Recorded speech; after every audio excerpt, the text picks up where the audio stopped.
Welcome back to NewsLink Indiana. Now, Tony, back when I used to go trick-or-treating, I would always have to wear a coat over my costume because it was so cold. Yeah, it always kind of made things a little complicated. You couldn't really get quite as festive because you couldn't show off the costume as much. But this year, it didn't really seem like we had that problem. Kalie, Pluchel, what can you tell us? Yeah, for sure. Today we did not have that problem at all, with highs getting in the upper 60s. Those kids did not need the coats out this evening for trick-or-treating. Currently, Muncie sitting at 56 degrees.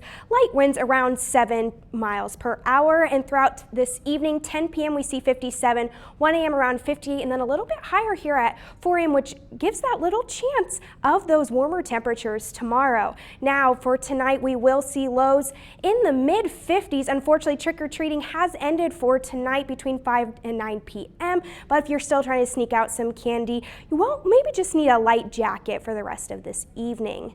Now, I mentioned those upper temperatures, but those weren't today. We were still a little bit above average, around 61, average around 57, low 55 tonight, and normally around average of 37. So that definitely shows those higher temperatures. Now, tomorrow we are expecting a high of 76 degrees, winds around 13 miles per hour. And I was talking about those record-breaking temperatures, and you see here, set back in 1999, a record high of 77 degrees. So we will be keeping an eye on those temperatures to see if those will be record-breaking tomorrow. Now, the Pacers do play at home against the Lakers. Here's what you can expect: 76 at 5 p.m., 74 at 6 if you're going to dinner before. When it tips off, around 70 degrees at 7 p.m., and by the time you leave, around the mid-60s. So again, another beautiful day, as well as the World Series happening in Cleveland. If you're heading out there, we do see around 69 degrees for that tip at 8:08. And for your precision cast, we do have a few rain chances in the forecast. Stopping here Wednesday at 4 p.m., we see a little bit of those rain showers moving into the state. Here we see majority of northern Indiana covered at Wednesday at 11 p.m., moving through Thursday at 2 a.m.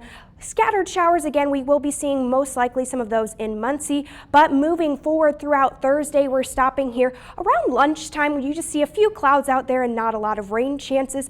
But that's the only rain chances for the next 7 days. Accumulation anywhere between 0.04 and 0.18, so it won't be a lot of accumulation either. Now, your 7-day forecast, take a look at these temperatures here: 76 and 78 for the first few days of November. Now, Thursday, again, that cold front does move through, bringing those rain chances with a high of around 61 degrees. As that cold front does move through, we do see highs in the upper 50s, but check out those sunny skies for the weekend and into next week with highs in the low 60s. Wow, and I thought we were safe to say we were on our way to fall temperatures, but I'm seeing 70s. I know, it's very, very crazy. And to think that tomorrow is the first day of November and highs almost near 80 does not feel like we're getting close to those winter months at all. Yeah, well, the good news is there's going to be some good weather for that football game Yes. tomorrow. Yes. Speaking of football, Peter, what do we have coming up in sports? Guys, happy Halloween. I decided to dress as Tony Sandlaben this year. Unfortunately, it was deja vu for Ball State soccer yesterday, but not in a good way. We'll tell you about that when we come back. And Ball State football is preparing to do something it hasn't done in over a decade tomorrow.